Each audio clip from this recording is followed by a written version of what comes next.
ছবি নিতেছে বন্ধু। অসহনীয় ভোগান্তি।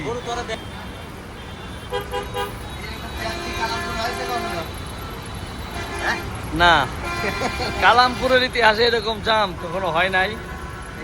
তো আজকে ঈদ যাত্রা, সবাই বাড়ি যাচ্ছে, প্রচুর ভোগান্তি।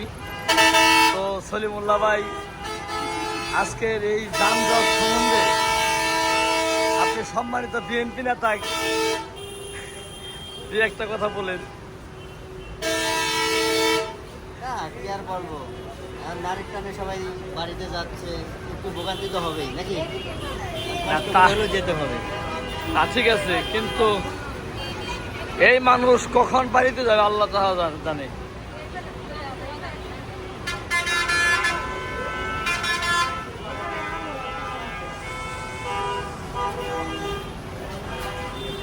জ্যাম